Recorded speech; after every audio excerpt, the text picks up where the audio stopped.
it appears that there are lots of advantages. But for me, I believe that as a country, any agreement that we enter into must be on the basis of win-win. We must ensure that even if what we are getting is less in terms of quantity with the other party, it can be seen from that angle that it is win-win. I am of the conviction, and I have been saying this on the floor of this August Assembly,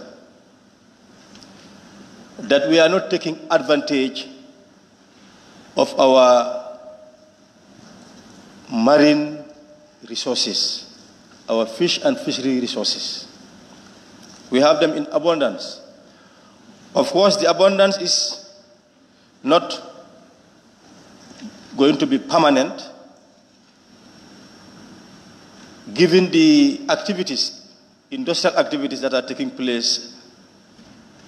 And even if this agreement is to be implemented, we're going to put pressure and may result in overfishing. So I want to start from that premise that the agreement should be a win-win for the Gambia.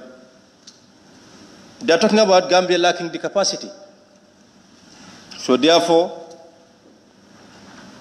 the other party has capacity to come and take advantage of our incapacity or our lack of capacity.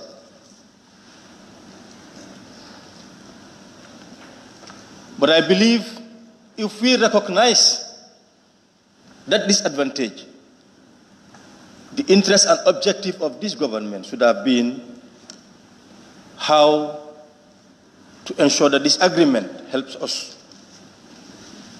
improve on that capacity.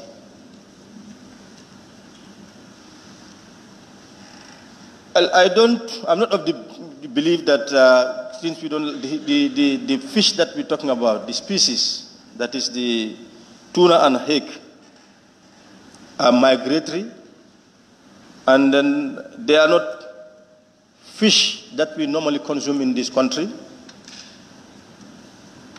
But you can derive income from it. That's the basis, even if you don't consume it. You can engage into economic activity that can derive revenue for this country. So that's the basis, irrespective of whether it is part of our menu, local menu, or not.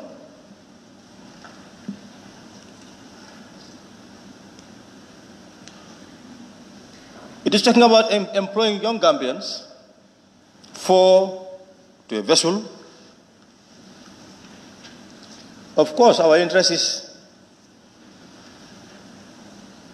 and it's also a concern, that is we need employment for our young people. But I believe even at that front, at that level of creating employment, the agreement could have offered more in terms of employment. Not only having 4 on a vessel to be doing inspection, to be doing surveillance.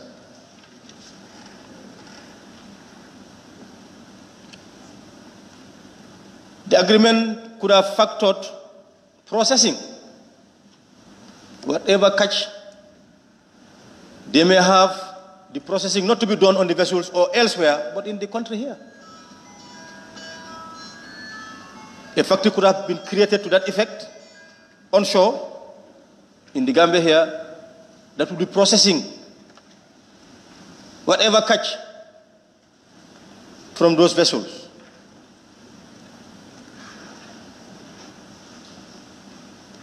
I believe what the committee should have done is that when this motion was brought before us, we felt that there's a technical element in it, and it would be advisable if it is treated by a committee, the technical committee for that matter, that is the select committee, before plenary deliberates on it. I would have expected that, of course, you need the ministry, officials from the ministry to come and give you advice from the perspective of the negotiations they have made on behalf of the government. But I don't think anything stops our committees, in general, from inviting expert advice as well. I think this can be a practice now. It's not that we don't trust what our officials from government are telling us, but we want to be objective in our decisions. There's nothing wrong with us inviting independent opinion, expert opinion. Apart from us, because we also can use common sense, we also have ideas about how these things go. But in addition to that, expert advice could have been invited as well. Perhaps we would have, been given more information from that perspective in terms of advantages and disadvantages. Like I said, EU has been collaborating with Gambia. It was cited that this is not the first time such an agreement was before Gambia and the EU. I'm not sure whether the first one was even brought before the Assembly. But this is not the first time, so it would have been very interesting if efforts were made to make inquiries as to what happened. At least this would have, assisted us in coming to an objective conclusion that would serve the interests of this country. Like I said, win-win. Because a case in point is the agreement with Senegal. Gambia has an fishing agreement in Senegal. Unfortunately, the agreement was not brought before us, but we were told by the Honorable Minister that Gambia is free to fish in Senegalese territorial waters. Senegal is also free to fish in Gambian territorial waters. But Gambia does not have the capacity, so Gambia is not benefiting. You cannot call this a win-win arrangement. And I have been saying this, and the Honorable from Kansala is also saying the same thing, that I have been saying that there is need for us to revisit that agreement with Senegal. Although that is not before us, but the relationship between Senegal and Gambia is so delicate that we must do everything to preserve it. We are one people, two nations. So therefore, the agreement, as I see it, is not on the basis of win-win. We don't have the capacity. So that is not an arrangement to our advantage. Coming back to the EU one,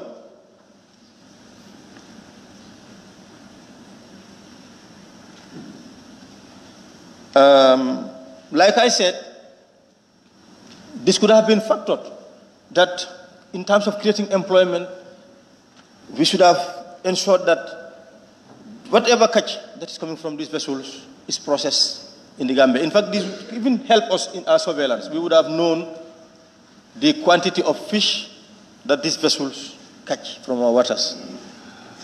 This could have been factored in. The Cotonou Agreement was cited here, that the lack of capacity is recognized between the ACP countries and the EU. So therefore, the economic agreements that we really negotiate ensures that they can derive benefits from resources, natural resources that we have in our countries. But that the objective is also that it's not going to be to our disadvantage. It has to be a win-win. It has to factor building capacity. Building our capacities. It is stated in the agreement that capacity building is part of it. So what stops the government, in fact Gambia, in the first place, from asking the EU that we want support from the EU to help us acquire vessels that would be fishing these two species and selling to EU market? And for us, we have an agreement. Gambia is peculiar. I don't subscribe to the one solution fit for all, as has been cited. We have our peculiarities. It has been cited by the member for Serakunda. Our young people in Europe, they are languishing. in their capitals under that threat of deportation. So this is something, this is a bargaining chip that Gambia could be presenting, that they are there. You want to bring them back. So how can they be factored in these agreements? They can, of course. Because at the end of the day, they are all there for greener pastures, to make better lives. That's the objective. And then employment is a step towards that. Being engaged and then earning something economically, financially. So these are issues that should have been factored. So these are the peculiarities of Gambia. Gambia, as small as it is the second country that has more people in this irregular migration phenomenon. As small as we are second in rank. Imagine.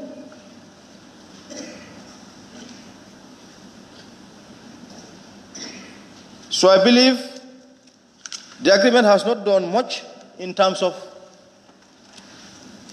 creating avenues for employing as many young people as possible, both in the Gambia and those who are languishing in the European countries for want of or in search of better lives.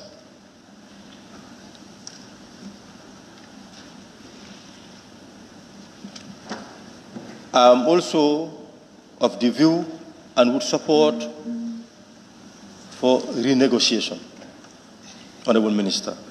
I believe this is an agreement that we can renegotiate, and we can take these arguments before them that Gambia is in a transition in terms of political transformation, and it is an exceptional situation. It's not normal. From that perspective, so this can be an argument. Yes, we are not opposed to the agreement. We are not opposed to Gambia entering into agreement with the EU for them to come and fish in our waters for these species. That is needed in countries other than the Gambia, of course, in quotes. But how can it accommodate more for Gambia in terms of creating employment?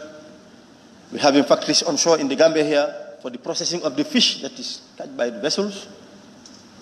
Having more young people on board those vessels. Even renegotiating the amounts, because if you're going by this, means that Gambia is going to get $3 million, nothing more than $3 million every month. That's what it means. Nothing more than $3 million every month. And they're also talking about this fishing. Well, they said this is also going to help us from preventing IUU, illegal, unreported, and unregulated fishing. Well, that's fine. As they've cited, there are vessels there, the Chinese are fishing in our waters, and we would need capacity to ensure that there is zero poaching in our territorial waters.